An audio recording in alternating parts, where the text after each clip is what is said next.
proceso Sobornos, o caso Arroz Verde, después Sobornos, es la materialización de un plan perfectamente desarrollado, con una única intención, que es tomar el poder y devolver el poder del país a grupos de facto que no tuvieron oportunidad de, insisto, ejercer ese poder o volver a tener el control del país durante la presidencia del economista Rafael Correa. Lo que no logra en las urnas quiere lograrlo a través de esta judicialización de la política y actúa a través de dos ejes, el eje mediático y el eje judicial propiamente. En el eje mediático se toma un caso de corrupción real o inventado, se lo generaliza, se lo exagera para que la gente crea que todo ha sido corrupción y uno está condenado en los titulares. Mover el enfrentamiento político del escenario estrictamente democrático y electoral al escenario de los juzgados, con una justicia manipulada y desinstitucionalizada, y con un telón de fondo de medios, de grandes medios de comunicación, que terminan anticipando la condena del presunto implicado en actos de corrupción, magnificando a morir evidencias no contrastadas por la justicia, e incluso evidencias inexistentes. Los medios de comunicación son una pieza fundamental en la trama del lawfare, porque son esos medios los que hoy están reclamando sus privilegios, ¿no? Y quien ose tocar sus privilegios, bueno, va a ser uno de los objetivos de la persecución. Entonces los medios son parte fundamental, clave dentro de esta estrategia. Esa presión mediática propiciada por la propia Fiscalía a través de las redes sociales y por los medios de comunicación, genera ya una intervención en la independencia de los jueces o en el criterio que los jueces se pueden formar, porque obviamente los jueces son parte de una sociedad, ¿no? Y como ciudadanos y parte de una sociedad están embebidos de la opinión pública también. Cohecho, el delito por el que serían llamados a juicio los procesados en el caso Sobornos podría terminar con el futuro político de los exfuncionarios y funcionarios juzgados. Además, es un delito que puede ser juzgado en ausencia e impedir el retorno de los prófugos a Ecuador por siempre. En este caso, y vamos a hablar un poco en orden, se inició acusando de otros delitos, pero como el único delito que se podía juzgar en ausencia, y con eso se podía proscribir al economista Rafael Correa, era el cohecho. El resto no se podía juzgar en ausencia y por eso fue el único delito que se cogió, para poder obtener una sentencia días antes que termine la posibilidad de inscripción de su candidatura. El cohecho, el peculado, son delitos que la Constitución del 2008 establecía que eran imprescriptibles. Realmente esa es la única razón. Pero de esa razón devienen un sinnúmero de absurdos jurídicos, de absurdos procesales. El cohecho se tiene que demostrar. Tenían que demostrar cuáles fueron los contratos, cuáles fueron las empresas, cuáles fueron los funcionarios. Eso jamás se hizo. El día 2 de mayo, me parece, ya el portal Mil Hojas sube a las redes sociales esta supuesta investigación que involucraba a aportes de campaña de las campañas del 2012, desde del 2013, para la presidencia y para las seccionales en el Ecuador. Inmediatamente después de eso, de que llega a las redes sociales, un policía de apellido Fuentes, que además fue el primer testigo de la Fiscalía ya en el juicio, resulta que justo ese día estaba haciendo control de información en redes sociales y justo se topa con este reportaje y le pareció que era escandaloso y por primera vez en su vida toma un reportaje, lo materializa y lo transforma en un parte que lo eleva además directamente a la Fiscalía, ni siquiera lo eleva a sus superiores. Y cuando a él se le pregunta en el proceso, ¿cuántas noticias crímenes usted ha proporcionado a base de lo que usted hace de revisar cuentas en Twitter o cuentas en Internet? Dice, es la primera ocasión. O sea, fue un hecho sesgado, fue un hecho deliberado. Así empieza el proceso de criminalización contra el presidente Correa. La fiscal recibe esta noticia, este oficio, a las 2:20 de la mañana. Inicia la instrucción fiscal y dispone a la policía que realice o que designe un agente investigador para que investigue los hechos que recién estaba poniéndose en conocimiento de la señora fiscal general. Más sucede que a las 3 de la mañana ella ya recibe el informe de la policía con la investigación o con la información del contenido de los domicilios y ciertas situaciones personales, fotografías incluso, de las personas que estaban siendo investigadas.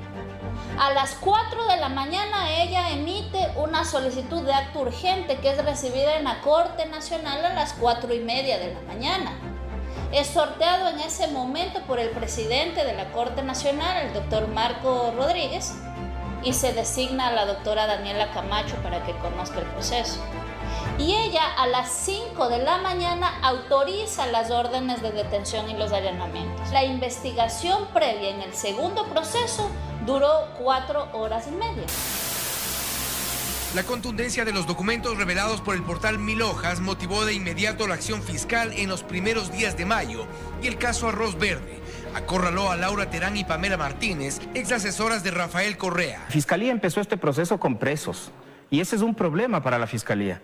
En otros países los procesos empiezan con una investigación ardua, con una investigación seria, responsable, sobre lo que ha sido todo ese proceso de contratación. Evidencias ilegales o no contrastadas, filtradas por los jueces o la Fiscalía a los medios corporativos, y cuando se ha construido en el imaginario colectivo la sensación de culpabilidad del acusado, entra al proceso judicial con un fiscal y un juez que ni quieren oír razones, ni quieren oír argumentos, ni les vale la ley. Pero a los ojos del espectador, cuya idea ha sido previamente magnificada por una campaña de propaganda negativa, a los ojos de ese espectador, el ciudadano o la ciudadana entran casi culpables al juicio y el juez, corrupto o manipulado, hace después su trabajo, sin que implique una revisión clara del proceso. Por eso es que cuando salen órdenes de prisión hacia personas que están fuera del país, jueces de alto estándar ya se detienen en la revisión de los procesos ecuatorianos y les dicen, mire, esto no sirve, ¿no? Pero hay una sensación de legalidad porque viene de un juez que está validado por los medios de comunicación. Caso Arroz Verde se ordena la incautación de computadores, teléfonos celulares y documentos en la Presidencia de la República y en la Corte Constitucional. En un fraudulento allanamiento a la Presidencia de la República, hecho por la Fiscalía, en los primeros días del proceso contra Pamela Martínez, cuando todavía no estaba nadie de aquellos funcionarios como el expresidente Correa o Alexis Mera que gozaban de fuero, sacan una computadora. A esa computadora ahora conocemos que le inoculan información que se había estado elaborando en los aparatos de inteligencia del Estado entre el 2016 y el 2018. Ahora conocemos por qué esa información nos llegó y yo pretendí que se la someta como prueba nueva en el juicio y los jueces me la negaron, obviamente porque ahí estaba la verdad de esos documentos forjados, manipulados, falsos que la Fiscalía utilizó para acusar. Esos cuadros de Excel fueron realizados entre marzo del 2016 y noviembre del 2018. Para mayo del 2019, que recién empieza el proceso, eso ya existía. Y con conocimiento de causa, lo que hizo la Fiscalía es introducirlas en una computadora escogida probablemente al azar, para luego decir que era la computadora de Laura Terán. Esto de la colaboración eficaz es la figura de la delación premiada, la posibilidad de que una persona que también ha sido involucrada o que ha sido partícipe de un delito comente, delate o entregue información eficaz a la Fiscalía que permite investigar a otros miembros de una organización criminal, principalmente aquellos de mayor rango. Y a cambio de eso vas a recibir beneficios en cuanto a la imposición de tu condena. Eso en términos generales. Ellas se convierten en colaboradoras eficaces y dentro de la instrucción fiscal entregan cierta información que han sido parte de un acuerdo de colaboración eficaz que firman con la Fiscalía. La prueba madre en ese caso es un cuaderno escrito a mano muchos años después con cifras por una delatora premiada, en donde en el cuaderno de puño y letra ella dice, le di a fulano de tal cantidad de dinero, le di a otra persona otra cantidad de dinero, y ese cuaderno fue fabricado años después de la fecha en la que ella dice haberlo escrito. El famoso cuaderno es un cuaderno que, habiendo iniciado el proceso el 4 de mayo, recién la Fiscalía lo descubre el 26 de mayo en la residencia de Pamela Martínez. Es decir, para ir al domicilio de Pamela Martínez en Quito, donde ella vivía siempre cuando fue jueza, la Fiscalía se demoró 26 días. Ese cuaderno lo que contiene son unas anotaciones personales de Pamela Martínez y luego varias páginas en donde hacen una enumeración supuestamente de haber entregado dineros. Claro, esa enumeración de cifras y de personas a las que supuestamente entregó dineros son exactamente iguales que lo que constaba en el primer reportaje del periodista Fernando Villavicencio en la página 1000 hojas. Son exactamente iguales. ¿Qué es lo que nosotros sabemos ahora y ojalá pronto podamos demostrarlo? Sabemos que el cuaderno se hizo en la cárcel.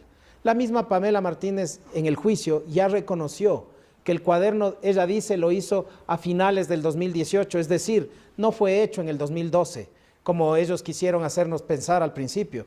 Y además es un cuaderno que contiene cifras hasta con decimales. Me pregunto yo, ¿de qué son esas decimales? ¿Cómo demuestras que existe un proceso de corrupción, un porcentaje de coima, de cohecho, si está en decimales? 70.230,26. ¿A qué corresponde? ¿A qué contrato? ¿A qué porcentaje? ¿Cómo te entregaron esos 36 centavos?